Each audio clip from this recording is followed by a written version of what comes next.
Hi, it's Karen Rogers, and it's time for Mini Motivator number 10. And 10 is a really big deal for me. I always set goals a lot of times in increments of 10. And so I wanted to make 10 mini motivators. So today what we'll do is we'll just review and celebrate.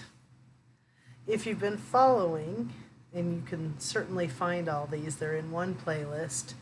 But we first talked about just cleaning, clean your room, and then clean your desk, and then getting organized. That was kind of, they go together, the cleaning and the organizing. But after you've cleaned your room, you've got your desk in order, and now you get your paperwork in order, get your papers in order. We talked about goal setting. What are the important things? What do you want to accomplish?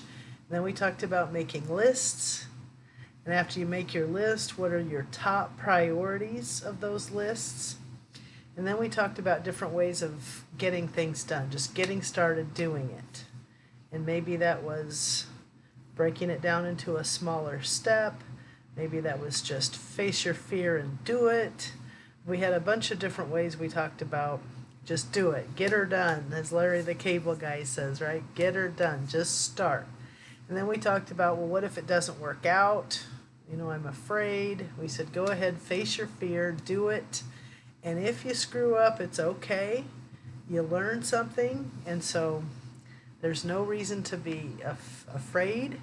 And there's no reason to be afraid of failure. There's countless examples of people who have failed. I mean, really everybody has failed. And I think the more you fail, the more successful you become. And then you repeat. You celebrate, hey, I did it. I did what I wanted to do. I learned some things, and I've still got stuff on my list, and it's time to do something new. So here's, speaking of lists, we're celebrating the success. And this was our quick review. First, you get organized. Then you figure out what you need to do. Make a list if you need to. Break it into a small step. Little tiny things, just one. How do you eat an elephant? One bite at a time. How do you run a marathon? One step at a time, 1 mile at a time. You just little chunks, just keep picking off those little chunks, and eventually you get there. And then see what happens. What did you learn? Maybe you learned that running a marathon was a really dumb idea, or maybe you learned, hey, I love running marathons, I'll run another one, or whatever it is for you. Maybe you decided to do your math homework, and you decided, hey, this math isn't too bad. I actually understand it if I just do it. Or maybe you said, I am still struggling, I just don't quite get it. So the next step would be to go in early and get help from your teacher, or make an appointment with your teacher after school, or something to get the help that you need so that you do understand it and math does become easy. There's a million things, whether it's math or marathons or something in between.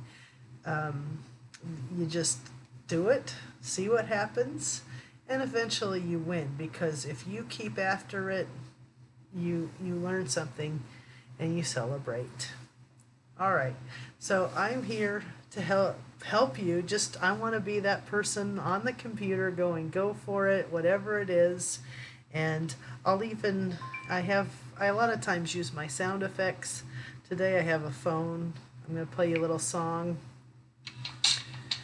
The Hay song from the sports, right? We're feeling good. 10 videos, 10 mini motivators are done. Yeah! What is it for you? Whatever it is, I say, yes, you can do it. Go for it. I'm on your side. Thanks for watching, and I'll see you next time.